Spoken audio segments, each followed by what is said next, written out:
चलो इसके न्यूमेरिकल्स करते हैं। पहले कुछ सिंपल न्यूमेरिकल करेंगे, ठीक है। क्वेश्चन है ए rectangular beam 60 millimeter wide, 60 millimeter wide and 150 millimeter deep is simply supported. You know what is simply supported? It is simply supported over a 60 millimeter over a span of 6 meters. If the beam is subjected to central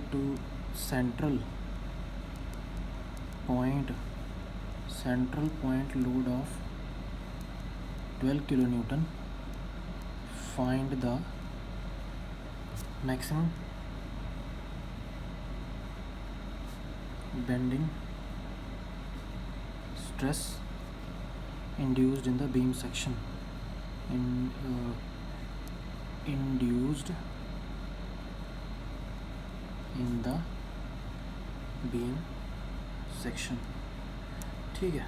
solution कैसे करेंगे? इस question है rectangular beam है, section कैसी है beam की? Rectangular, ठीक है।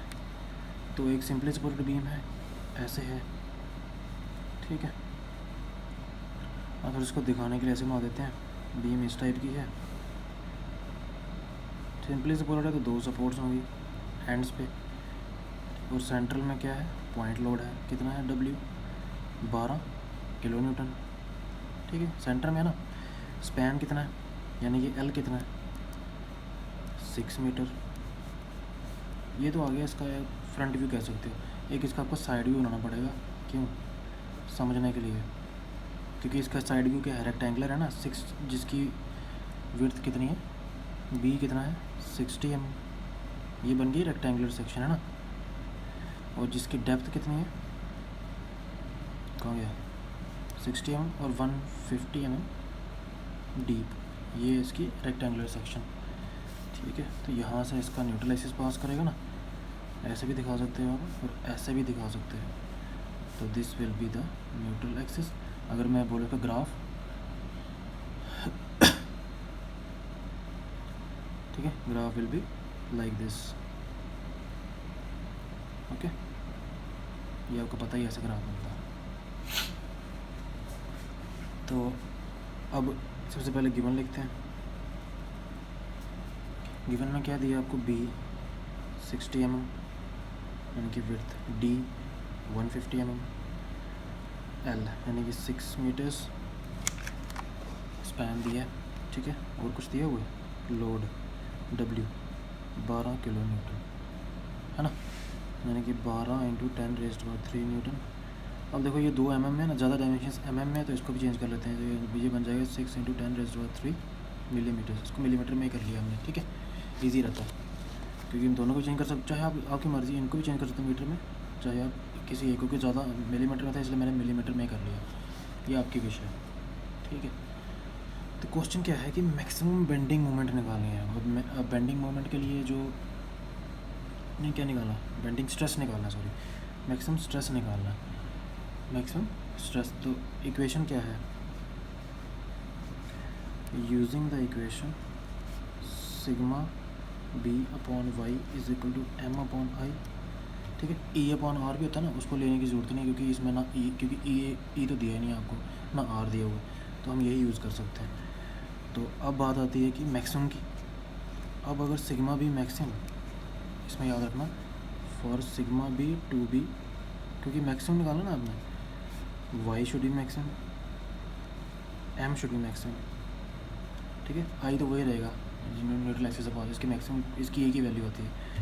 तो देयरफॉर सिग्मा B मैक्सिमम, अगर सीधा लिखो, सिग्मा मैक्स अगर आपने निकालना है, it will be equal to m maximum upon I × y max, ये आएगा, ठीक है। y उधर ले गया। अब दूसरी बात है कि बेंडिंग मोमेंट मैक्सिमम कितनी होती है सिंपली सपोर्टेड बीम के लिए? Maximum value of bending moment, अगर आपको याद होगा, बेंडिंग मोमेंट वाला चैप्टर था M max, shear force bending moment वाला चैप्टर था, उसमें वैल्यू मैंने निकाली थी WL/4। तो आप देख रहे हो कि किस तरह से सारे चैप्टर कनेक्टेड हैं, ठीक है। तो ये वैल्यू आपको याद रहनी चाहिए इस क्वेश्चन करने के लिए, ठीक है। ये शेयर फोर्स बेंडिंग मोमेंट वाला चैप्टर बेंडिंग वाला चैप्टर मैंने आपको पढ़ाया हुआ है, ठीक है। एम मैक्स आगे WL/4, वाई मैक्स आपको पता है राइट एंगुलर में D/2 होता है, ठीक है। और आई आपको पता है BD/12।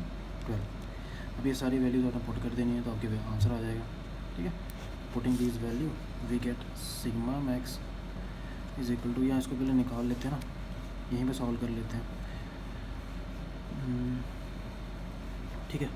यहाँ से आ गया, यहीं पे सॉल्व कर लेते हैं। W कितना है 12 × 10⁻3, L कितना है 6 × 10⁻3/4, इसकी वैल्यू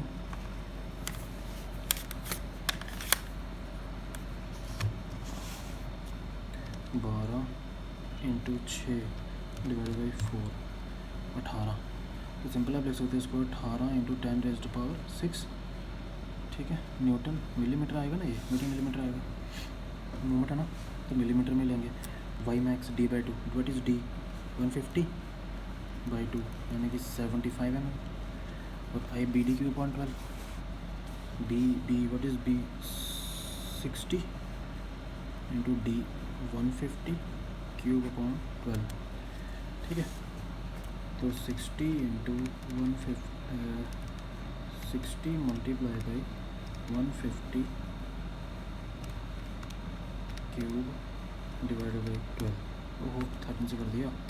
60 मल्टीप्लाई बाई 150 का cube divided by 12, this is 16.87 10⁻6 millimetre में, मिलीमीटर ⁻4। अब इसके सब की वैल्यूज़ यहाँ पुट कर देंगे सिग्मा मैक्स निकालने में। तो आपने नीचे ही करना, मैं स्पेस की वजह से ऊपर बना रहा हूँ, ठीक है।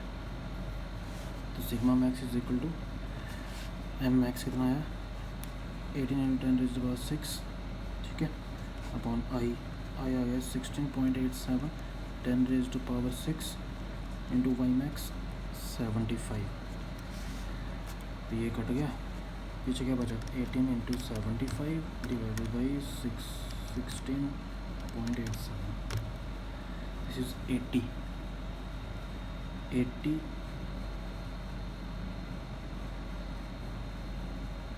ठीक है, न्यूटन पर मिलीमीटर स्क्वायर।